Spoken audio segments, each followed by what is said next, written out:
IPL 2026ರ ಉದ್ಘಾಟನಾ ಪಂದ್ಯಕ್ಕೆ ವೇದಿಕೆ ಸಿದ್ಧವಾಗಿದೆ. ಬೆಂಗಳೂರಿನ ಎಂ ಚಿನ್ನಸ್ವಾಮಿ ಕ್ರೀಡಾಂಗಣದಲ್ಲಿ ರಾಯಲ್ ಚಾಲೆಂಜರ್ಸ್ ಬೆಂಗಳೂರು ಮತ್ತು ಸನ್ರೈಸರ್ಸ್ ಹೈದರಾಬಾದ್ ನಡುವೆ ಭರ್ಜರಿ ಕಾಳಗಕ್ಕೆ ಕ್ಷಣಗಣನೆ ಆರಂಭವಾಗಿದೆ.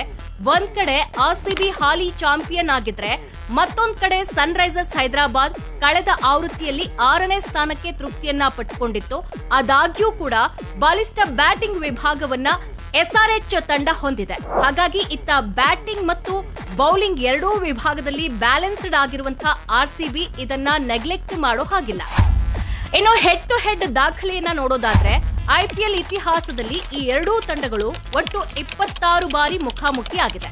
ಅದರಲ್ಲಿ ಎಸ್ಆರ್ಎಚ್ 13 ಬಾರಿ ಗೆಲುವನ್ನ ಪಡೆದಿದ್ರೆ, ಆರ್ಸಿಬಿ 11 ಬಾರಿ ಗೆದ್ದು ಬೀಗಿದೆ.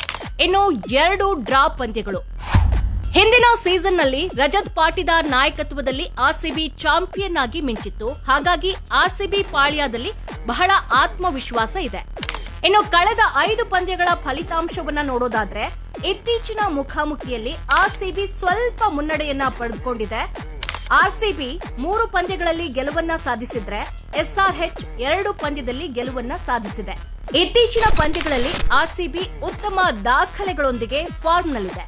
ಹಾಗಾದ್ರೆ ಈ ಟೈಟನ್ಗಳ ಕಾಳಗದಲ್ಲಿ ಗೆಲುವು ಯಾರಿಗೆ ಅನ್ನೋದನ್ನ ಕಮೆಂಟ್ ಮಾಡಿ.